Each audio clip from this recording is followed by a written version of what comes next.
नमस्ते दोस्तों, कैसे हैं आप सब। तो आज है हमारा 4th सेशन, हमारी journey to become our best version. इसको आप एक फ्री कोर्स की तरह लीजिए जिसमें हम हर सेशन में खुद को इम्प्रूव कर रहे हैं। ये एक सेल्फ इम्प्रूवमेंट जर्नी है जहाँ पे हम कोशिश कर रहे हैं अपना खुद का बेस्ट वर्जन बनने की, अलग अलग स्किल्स को एक्वायर करके। अगर पहले 3 सेशंस आपने अटेंड नहीं किए जो कि बहुत सिग्निफिकेंट हैं, उनको मैं लिंक कर दूंगी डिस्क्रिप्शन बॉक्स में पूरी प्लेलिस्ट को, तो आप जाके वो सेशंस भी अटेंड कर सकते हैं। आपको बहुत बेहतर लगेगा। जब आपको लगता है कि आप स्ट्रगल कर रहे हो, आप मुझसे पूछते हो मैम कोई उपाय बताइए, कोई सोल्यूशन बताइए, मैं क्या करूं, मेरी ज़िंदगी में ऐसे है, सास भी खराब है, पति भी प्यार नहीं करते, बच्चों को पालने के लिए क्या करूँ, यही करना है। उसी के लिए हमने ये वाला कोर्स शुरू किया है जिसको ये लेडीज़, सिर्फ लेडीज़ के लिए है। लेडीज़ अपने आप को इम्प्रूव करेंगी, अपनी ज़िंदगी को बेहतर बनाने की कोशिश करेंगी और जब अपने बेस्ट वर्जन के पास पहुंच जाएंगी तो आपको वैसे ही प्रॉब्लम्स के सल्यूशंस मिलने शुरू हो जाएंगे। तो आज के सेशन में हम क्या सीखने वाले हैं? आज के सेशन में हम वो सीखने वाले हैं जो हमारे पेरेंट्स हमको नहीं सिखा पाए, जिसमें कमी रह गई। उन्होंने हमको ये नहीं पढ़ाया, नहीं सिखाया, ना स्कूल ने, ना कॉलेज ने, ना पेरेंट्स ने। जो चीज़ें हमको नहीं टीच करी वो आज हम सीखने वाले हैं। अब ऐसी क्या चीज़ें हैं, चलिए देखते हैं। जो सबसे पहली चीज़ है जो उन्होंने हमको नहीं सिखाई वो थी healthy boundaries banana. The first thing is establishing healthy boundaries. अब ये हेल्दी बाउंड्रीज क्या है, मैंने पहले भी वीडियोस में जिक्र किया है इन चीज़ों का। हेल्दी बाउंड्रीज बनाने का मतलब होता है अब एक वो एबिलिटी जिसमें आप अपनी लिमिट्स सेट कर पाते हो, लाइन खींच पाते हो उन चीज़ों के बीच में जिनमें आप कंफर्टेबल हो और जिनमें आप कंफर्टेबल नहीं हो। Which are the things you are okay with and which are the things you are not okay with, उनके बीच में एक लाइन खींचनी। इसके परे मैं बर्दाश्त नहीं करूँगी, इसी को हम बोलते हैं बाउंड्रीज। और फिर जब आप बाउंड्रीज बना लेते हो तो आप ये डिसीजंस बहुत आसानी से ले पाते हो कि अगर ये बाउंड्रीज किसी ने तोड़ी, अगर इनके परे कोई आता है तो मुझे क्या एक्शन लेना है। उस इंसान को माफ़ करना है, उसको दूसरा चांस देना है, या रिश्ता वहीं ख़त्म करना है। बाउंड्रीज बनाना बहुत ज़रूरी है, हेल्दी बाउंड्रीज। आपके आसपास के लोग, रिश्तेदार, परिवार वालों को भी ये पता होना चाहिए कि कितना नाजायज़ आपके साथ किया जा सकता है और किसके बाद आप बर्दाश्त नहीं करेंगी। अगर आप अपनी बाउंड्री सेट नहीं करेंगी तो आप पूरी ज़िंदगी सिर्फ रोते रहेंगी, दुखी होती रहेंगी। आप यही सोचती रहेंगी कि मेरे साथ ऐसा क्यों हो गया, मैं इस ज़िंदगी को ख़त्म ही कर लेती हूँ, मैं बच्चों के लिए भी क्यों जी रही हूँ।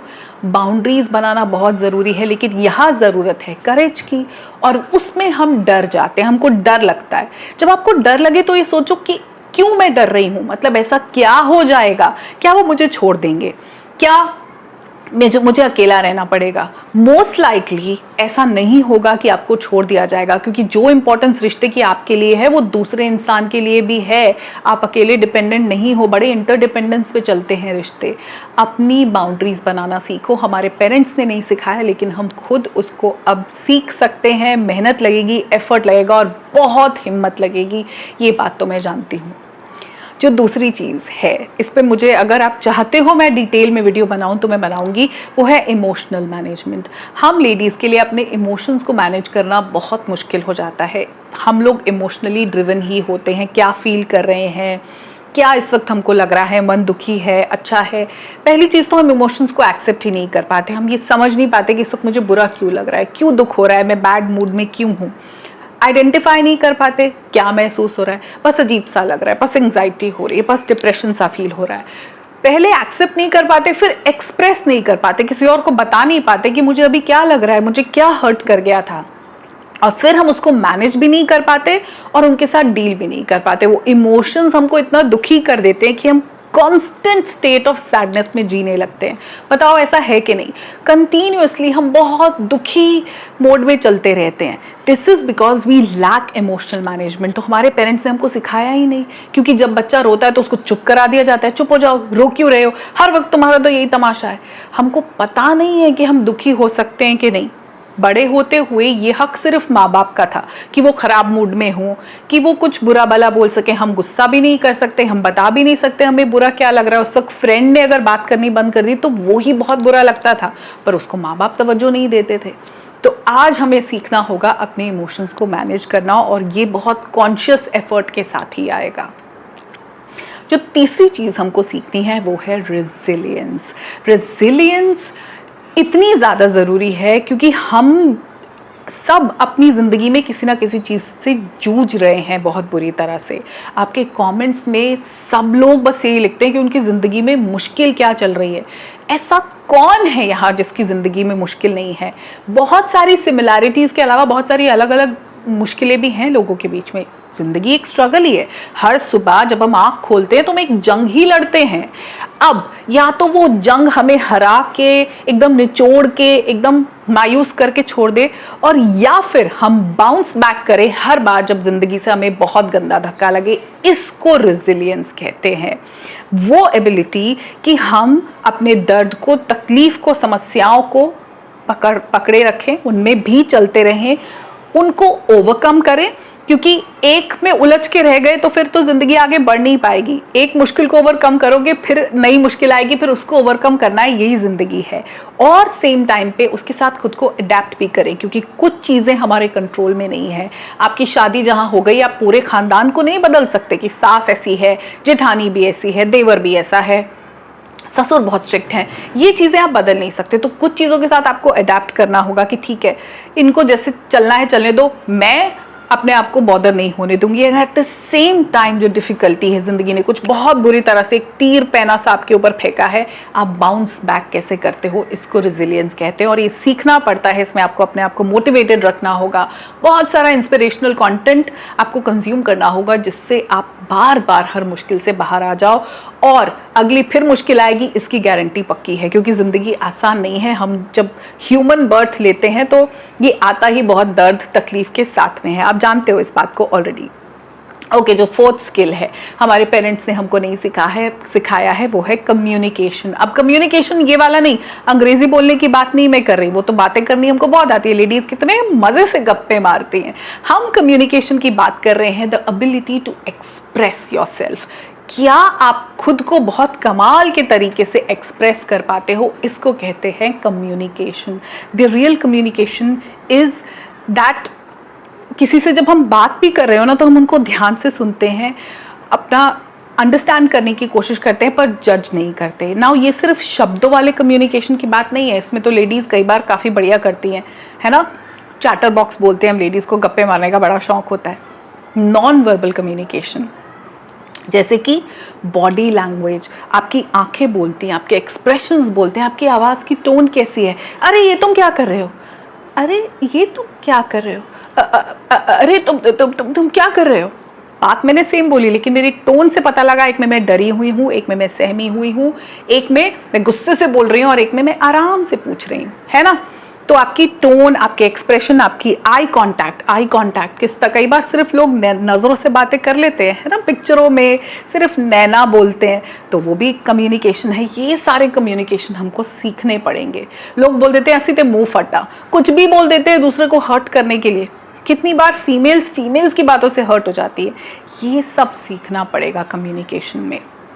कम्युनिकेशन को सीखने के लिए एक पूरा मैंने स्किल बनाया है, वो इंग्लिश में है, और एक फ्री कोर्स चल रहा था मेरे प्राइमरी चैनल पे, तो मैं वो लिंक डाल दूंगी अगर आप देखना चाहें, कुछ समझ में आता है। वो पूरा इसी के बारे में है, आई कांटेक्ट पे, बॉडी लैंग्वेज पे, एक्सप्रेशन पे, किस तरह से बात करनी है जब आप लोगों के बीच में हो, सोशल बिहेवियर इंप्रूव करने के लिए। I will link that. Okay, now जो फिफ्थ स्किल है, और वो बहुत बहुत इंपॉर्टेंट है स्पेशली वुमेन के लिए, वो है फ्रस्ट्रेशन टॉलरेंस। क्या वुमेन अपनी फ्रस्ट्रेशन को टॉलरेट कर सकती हैं? हम बहुत ज़्यादा फ्रस्ट्रेटेड रहते हैं, let's accept it, more frustrated than men, क्योंकि हमारी कंडीशन एक्चुअली उनसे खराब ही है। हम बचपन से बर्दाश्त कर रहे होते हैं, एक स्टेज पे आके जब वो हिट करता है ना कि यार मेरी तो सारी जिंदगी ऐसे ही चली गई, दूसरे कंट्रोल करते रहे, एकदम सबमिसिव बन के मैं जीती रही हूँ, तो बहुत तकलीफ होती है। तो ऑफकोर्स फीमेल्स के लिए फ्रस्ट्रेशन टॉलरेंस बहुत ज़रूरी है। ये वो एबिलिटी है जहाँ पे आप चीज़ों को एक्सेप्ट करोगे कि कुछ चीज़ें आपकी लाइफ में ऐसे नहीं हुई जैसे आपने प्लान की थी, और आप उनके साथ अब इमोशनल मैच्योरिटी के साथ कैसे डील कर सकते हो, तभी आप कम फ्रस्ट्रेशन क्यों होती है? फ्रस्ट्रेशन होती इसलिए कि लाइफ जैसे प्लान की थी वैसे नहीं हुई, जहाँ चाहा था वहाँ शादी नहीं हुई, या जहाँ शादी हुई वो वैसे नहीं निकला जो हमने एक्सपेक्ट किया था, बिल्कुल इज्जत नहीं है, प्यार नहीं है, मोहब्बत नहीं है, तो काम है, तो सिर्फ जिम्मेदारियां हो गई, यही निभाने के लिए शादी थी क्या? ऐसी चीज़ों को डील करने के लिए कुछ आपको समझना होगा कि चीज़ें आपके कंट्रोल से हमेशा बाहर होंगी, उन पे माथापच्ची करके ओवर थिंकिंग करके कोई फ़ायदा नहीं है। इमोशनल मैच्योरिटी ये सब इंक्लूडेड है, इमोशनल मैनेजमेंट भी इसी में आ जाएगा, तभी आप फ्रस्ट्रेशन टॉलरेट कर सकते हो।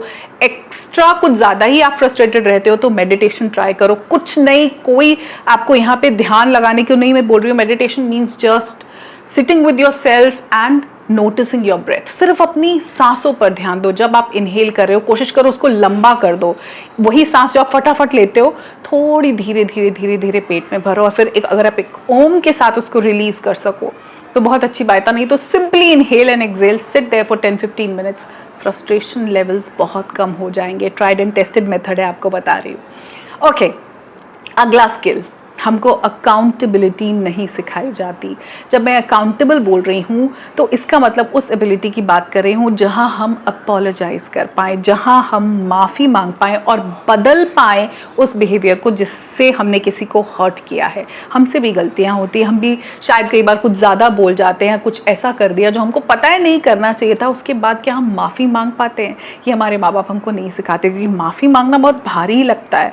उन्होंने नहीं सिखाया, हम सीख सकते हैं कि जहाँ गलती है वहाँ हम माफ़ी मांगें, अपनी गलती को एडमिट करें, एक्सेप्ट करें। पहले तो हम क्या अवेयर हैं, वो अवेयरनेस है कि हाँ मेरी गलती थी, ये रियलाइज़ करना भी बहुत बड़ी बात है। नार्सिसिस्टिक लोग कभी नहीं रियलाइज़ करते कि उनकी कोई गलती थी। अपनी गलती को एडमिट करने के लिए आपको पहले उसके बारे में सोचना होगा, रियलाइज़ तो करना होगा ना कि मुझसे गलती हुई है, और फिर रिस्पॉन्सिबिलिटी लेना अपने एक्शंस की कि मैंने ये किया, इसके लिए मैं जिम्मेदार हूँ। इसको बोलते हैं accountability, and the accountable females are the most high value females. So accountable बनो अपनी गलतियों के लिए। हम सब गलती कर रहे हैं, हम में से कोई परफेक्ट नहीं है, परफेक्शन का पिटारा नहीं है, बनने की कोशिश भी मत करो, गलतियाँ होती रहेंगी, माफ़ी मांगना सीखना होगा। एक स्किल है, इसको हम एक्वायर कर सकते हैं प्रैक्टिस के साथ में। और आखिरी स्किल, यहाँ तक आ गए हो तो इस पे बहुत सारे वीडियोस और पहले भी हैं। जो महिलाएं यहाँ तक आई हैं मुझे पिंक वाला हार्ट भेजना तो मुझे पता चल जाएगा कि आप यहाँ तक आए हो। मैं बात कर रही हूँ सेल्फ लव की। सेल्फ लव नहीं सिखाया पेरेंट्स ने, हमने उनको देखा भी नहीं ये करते हुए। अपनी मम्मीज़ को अगर आपने देखा होता सेल्फ लव करते हुए तो आप स्ट्रगल कर ही नहीं रहे होते, क्योंकि मम्मियाँ फ्रस्ट्रेटेड थी, क्योंकि मम्मियों की इमोशनल मैनेजमेंट पुअर थी, उन्होंने खुद से प्यार ही नहीं किया, तो हम भी स्ट्रगल कर रहे हैं। अपने लिए नाइस चीज़ें कर पाते हो कि नहीं? बच्चों का टिफ़िन पैक कर दिया, बच्चों के लिए बढ़िया कर दूँ, हस्बैंड के लिए ज़िंदगी ऐसे खुशहाल बना दूँ, ज़िंदगी गुलजार है बोलने लग जाए, वो सास ससुर को चरण स्पर्श करके बहुत ज़्यादा इंपॉर्टेंस दे दूँ, लेकिन अपने लिए अच्छी चीज़ नहीं करूँ, अपने को खुश करने के लिए कुछ नहीं करूँ, खुद को एनकरेज नहीं करूँ, खुद को अपलिफ्ट नहीं करूँ, अपने आप को तो सपोर्ट ही नहीं करूँ, तो फिर कैसा सेल्फ लव? सेल्फ लव का मतलब है मैं अपने लिए अच्छी चीज़ें करती हूँ जिससे मुझे खुशी मिले। मैं अपनी सबसे बड़ी सपोर्टर हूँ। आप सपोर्ट बाकियों में ढूंढ रहे हो, कमेंट्स में बार बार आता है कि ये लोग कुछ करने तो नहीं देते ससुराल वाले। आपका सपोर्ट सिस्टम आप ही हो, वो लोग अप्रूव नहीं करेंगे, वैलिडेट नहीं करेंगे, सपोर्ट नहीं करेंगे। क्या इस सब में कर सकते हो? तो यहाँ आपकी रेजिलियंस काम आएगी। ये सारी चीज़ें इंटरलिंक्ड हैं। आपकी हेल्दी बाउंड्रीज बनाना, आपकी इमोशनल मैनेजमेंट, आपके रेजिलियंस, आपके कम्युनिकेशन, आपकी फ्रस्ट्रेशन टॉलरेंस, अकाउंटेबिलिटी और सेल्फ लव सब आपस में रिलेटेड है। सेल्फ लव पे डिटेल वीडियोस हैं, मैं डाल दूंगी डिस्क्रिप्शन बॉक्स में। तो यहाँ तक पहुँचे हो, पिंक हार्ट का मैं वेट करूँगी। मुझे पता चल जाएगा कितनी लेडीज़ एक्चुअली सीरियस हैं अपनी सेल्फ इम्प्रूवमेंट जर्नी को लेके, या सिर्फ दुखों में गमों में मज़ा आने लगा है। तो इस तरह के सेशंस में और लाऊं कि नहीं, मुझे प्लीज़ बताइए, ताकि हम इस कोर्स को कैरी ऑन कर सकें। और आपके कमेंट्स का मुझे वेट रहेगा। वीडियो पसंद आई हो तो लाइक कर देना, अपनी सहेलियों के साथ शेयर कर देना। मिलूंगी बहुत जल्दी आप सबसे अपने अगले वीडियो में। तब तक के लिए अपना ध्यान रखिए, खुद से बहुत ज़्यादा प्यार कीजिए। नमस्कार।